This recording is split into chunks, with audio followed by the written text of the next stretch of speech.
It's Ramsey Dewey over here in Shanghai, China. Welcome to another edition of Q&A with the coach. Today our friend Michael asks this question. Do you think UFC promotes strikers more than grapplers who are on the same level? I noticed guys like Colby Covington and John Fitch had a lot of problems promoting themselves. Also a guy like Islam Makhachev is still not top 10 despite his efforts. All right, Michael. That's an interesting question that we chose to use those words striker and grappler. And I understand what you mean, but I'm still going to throw this back at you that in this era there are no real strikers versus grapplers in the UFC. Not at this point, not at this time, because everybody is a mixed martial artist. I made a video about karate a while back and how karate practitioners intending to transition into mixed martial arts should learn how to box. And a lot of people got very upset and said, well, what about Lyoto Machida?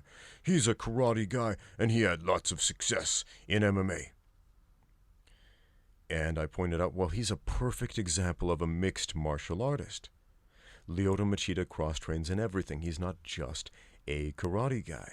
He's a karate guy who cross-trains in boxing and Brazilian jiu-jitsu. He holds a black belt in Brazilian jiu-jitsu, mind you.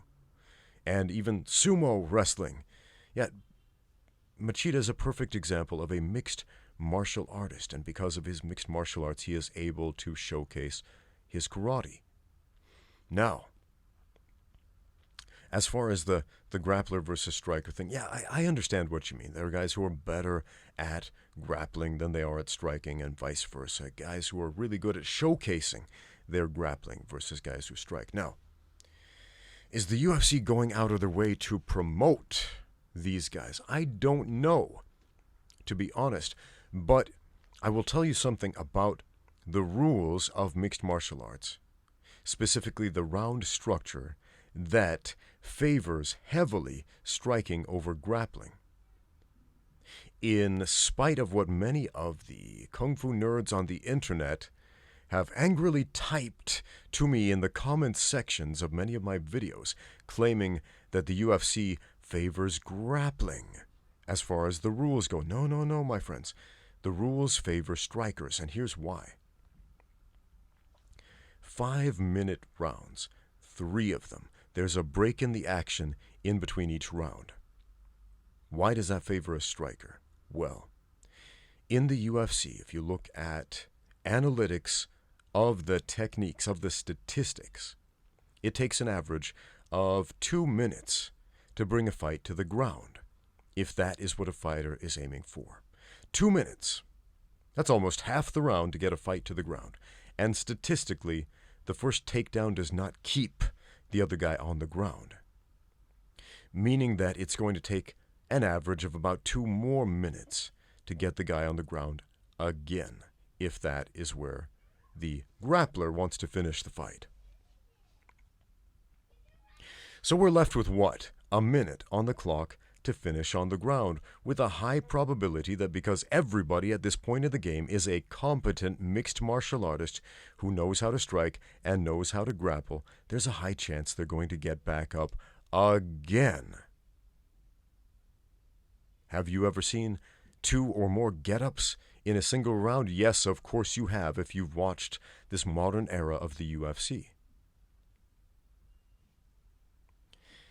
And then, let's say you're able to keep that guy on the ground for the final minute of the round. You have him where you want him. You've got him pinned. Maybe you've got a mount position. Maybe you're transitioning on top. You're landing strikes. You're being effective. And you're scoring on the judge's scorecard. Maybe you're doing some damage. But then ding, ding, the bell rings. And then the referee breaks the action. You lose that position. The guy gets a break to recover, to recoup, to re-strategize with his cornerman. And then the fight starts back on the feet. Not in the same position where the fight ended in the previous round, but back on the feet, giving a huge advantage to the striker. That means he doesn't even have to try to escape the bottom position because he's back on his feet for free, simply by virtue of surviving the round. And this goes on again, another 2 minutes on average to get this guy on the ground. And this is not a guy who is ignorant of grappling.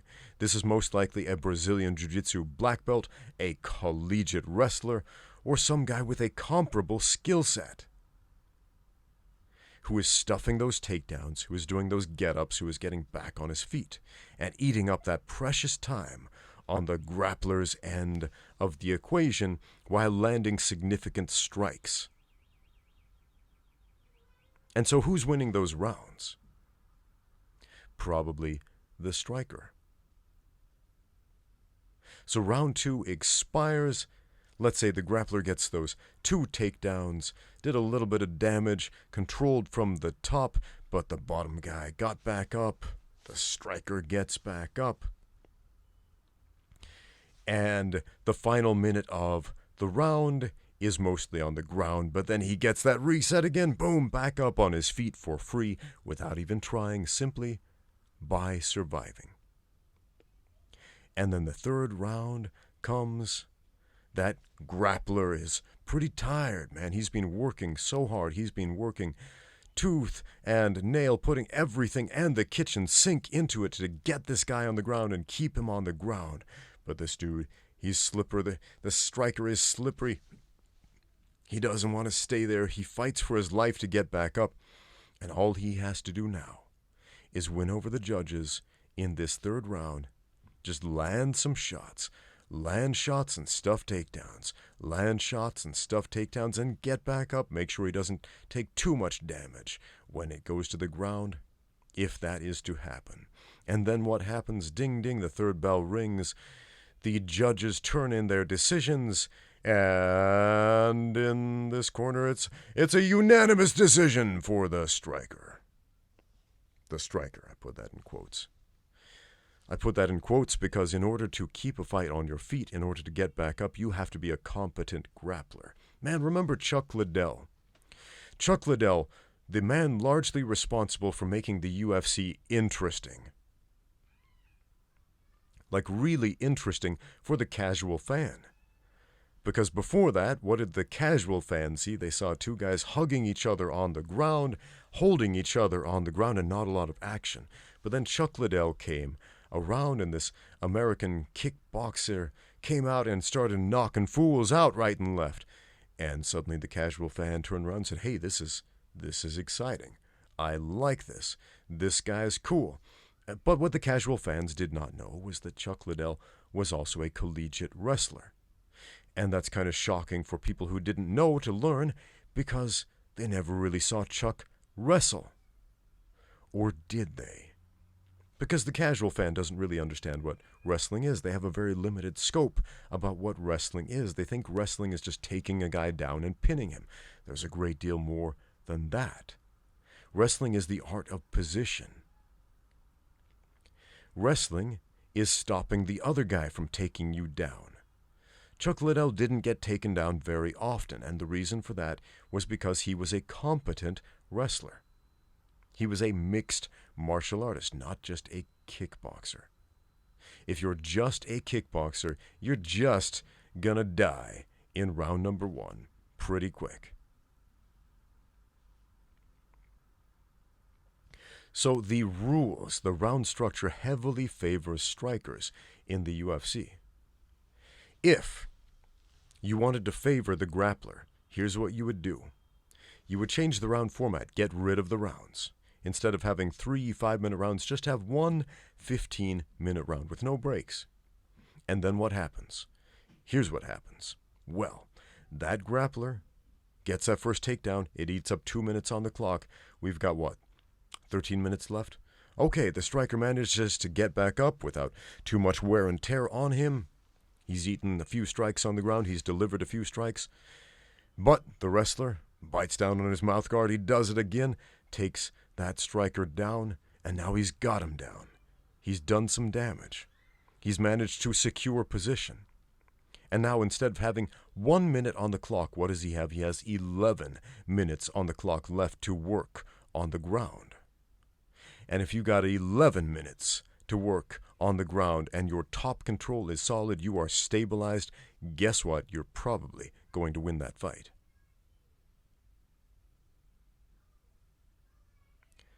Thanks for watching.